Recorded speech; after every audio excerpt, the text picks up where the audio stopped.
asumo mi compromiso y mi responsabilidad de poder entrar a tu casa, a tu pantalla, a tu televisor, con un mensaje edificante. Lo primero que tenemos que ver aquí es que cada vez que un hombre de Dios que tiene llamado al altar, que tiene llamado a edificar con la palabra, tiene que saber que lo que predica es evangelio. ¿Qué significa la palabra evangelio? Buenas noticias. Se necesita hoy más que nunca que los hombres y mujeres de Dios que se presenten frente a una cámara, frente a una pantalla, tengan un mensaje de buenas noticias. Hay un despilfarro, un desorden, una crisis mundial, guerras mundiales, desorden emocional, problemas en la familia, muerte, destrucción. Ha aumentado la hora de criminalidad alrededor del mundo y la gente secular está entendiendo que el problema para resolverlo está en los gobiernos, está en un mejor político, está en cambiar de gobierno, de color, de bandera, de poner otro tipo de fiscal o otro jefe de la policía. Pero cuando tú caminas por las páginas de la Biblia, tú te das cuenta que el problema no consiste en un nuevo gobierno. El problema no consiste en nuevas leyes migratorias. El problema no consiste en nuevas leyes en la policía, en la guardia, en la marina. El problema consiste en nosotros afianzarnos, en conocer lo que dice la palabra de Dios para nuestras vidas y reconocer que estamos viviendo los últimos tiempos. Los últimos tiempos donde la misma palabra dice que en estos tiempos, cuando digan paz y seguridad, entonces le vendrá destrucción repentina. Viendo la palabra, que es el manual de vida, y vemos a Mateo capítulo 24, hablando del final de los tiempos. Padres contra hijos, hijos contra padres, guerra, rumores de guerra, que fulano le tiró a aquel y le tiró a aquel. ¿A dónde queda plantada la iglesia ante esta situación? ¿Cuál es el mensaje que tiene que tener la iglesia de fe, los hijos de Dios, en la boca para este tiempo? Porque si usted no lo entiende así, hay gente como que lo está mirando a usted como una referencia de esperanza, como una referencia de esperanza, y que en usted está la palabra que puede cambiar su vida, su entorno. Bíblicamente, el llamado que Dios le ha hecho a la iglesia es que tenga la palabra de cambio, la palabra de transformación, la palabra que traiga aliento, la palabra que traiga un despertar a quien los escuche. Pero desgraciadamente, vuelvo y digo, en estos medios de comunicación se ha convertido muchas veces la palabra de Dios en una chercha, en un relajo, en una burla, en un show comercial. Ya han llegado muchos predicadores a desacreditar esta santa palabra y este santo evangelio a un nivel de vender la prédica, de comercializar la prédica, de convertirse en empleados de plataforma, para convertirse en creadores de contenido, ya no en profetas de Dios. Y nosotros necesitamos entender que el don que Dios nos ha dado y la gracia que se nos ha puesto en nuestras manos no es para prostituirla, no es para comercializarla, ni mucho menos para arruinarla. Si ves en las páginas de la Biblia, había un revolú en el templo, el lugar de consagración, y Cristo llega. Ese día Cristo se airó, se molestó, porque se dio cuenta que el lugar que era el santuario se había convertido en un comercio. Había venta de palomas, venta de cabritos, venta de frijoles, venta de todo tipo de negocios adentro del templo. Y dice que tomó un fuete y comenzó a golpear con el fuete a todos los cambistas que estaban ahí adentro. Y comenzó a decirle: mi casa será llamada casa de oración, no cueva de ladrones.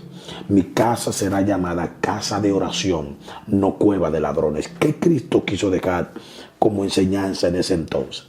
Que en el mismo templo donde se adoraba a Dios ya se estaba profanando la palabra, porque más que la palabra se había convertido en un comercio popular, en un comercio de la gente, en una manera de la gente hacer dinero.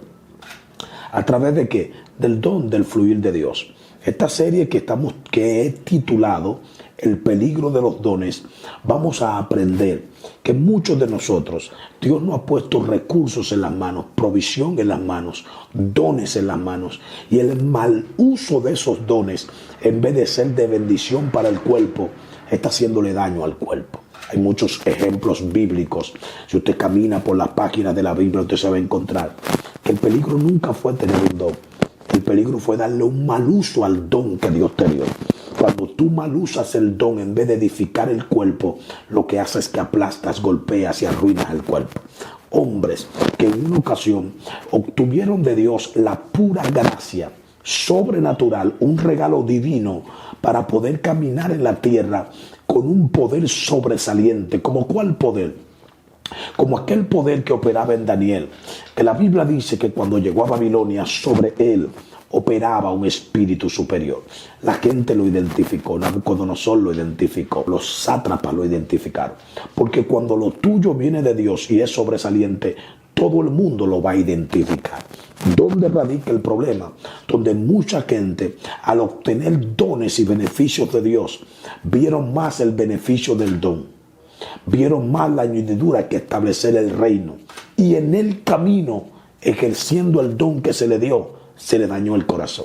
Con mucho talento para echar fuera demonios, con mucho poder para exponer un buen sermón, pero con el corazón dañado. Hay un principio bíblico que quisiera compartirte, que es una palabra que arde dentro de mí, que cuando hablé con el equipo de producción, que quería hablar de esto, vi la palabra de 1 Corintios capítulo 12, versículo 31, donde dice: procurad pues los dones mejores, mas yo os muestro un camino aún más excelente que cualquier tipo de don. Radicando en esta crisis y hablando el apóstol Pablo con respecto a que tú debes de procurar los dones, porque los dones son una bendición, los dones más excelentes, los dones que puedan bendecir el cuerpo de Cristo, los dones que puedan levantar el testimonio del evangelio, esos dones que son dones de sanidad, dones de liberación, dones de expulsar fuera demonios, dones para poder dar un buen consejo, dones de sabiduría. Todos esos dones que Dios da y los regala al cuerpo es para usarlo en el beneficio de la obra de Dios. Pero el apóstol dice: más que un don, yo le muestro un camino mayor. ¿A qué se está refiriendo el apóstol Pablo cuando dice esta palabra? Él está refiriéndose que el que se concentra en tener un don, corre el peligro que el día que el don no funcione, quede mal, quede feo, quede mal parado, porque enfocó su llamado en un don. Ahora, cuando él dice: pero yo os muestro un camino mayor, yo muestro una unción mayor, hay alguien que es más fuerte que los dones. Es lo que Dios siempre ha procurado en nuestra vida, que nosotros no dependamos simplemente de la gracia de haber recibido un don de parte de Dios. Porque cuando tú dependes de un don, solamente el día que el don no funcione, tú no eres efectivo. ¿Qué yo procuro en mi vida? ¿O qué he procurado en mi vida? ¿Tener un don? No. Mi intención, mi deseo, mi anhelo, mi trabajo continuo con respecto a lo que Dios ha puesto en mi vida es tener al Dios de los dones. Es tener a Cristo viviendo a mi favor. Nunca olvido que en los tiempos de inicio se metió una fiebre de la gente llamar a otros por nombre. Y eran efectivos los dones. Y aún están vigentes los dones. Y la gente llamaba por nombre, por cédula, por ID. Llamaba a la gente por su número de casa. Y esto provocaba fe en el pueblo. ¿Por qué? Porque estos dones provocan fe y certifican la realidad de Dios. Pero pasaba un problema. Yo soy ya un predicador de 22 años ejerciendo el don. Y yo he visto muchas cosas. No puedo decir que lo he visto todo. Pero veía a colegas míos, predicadores, que el día que su don no fluía, entonces comenzaban a maldecir la gente. Aquí hay una persona que se llama así. Si esa persona no pasaba con esa enfermedad, salían palabras como: viene juicio, la mano de Dios te va a caer encima, el profeta no puede ser avergonzado.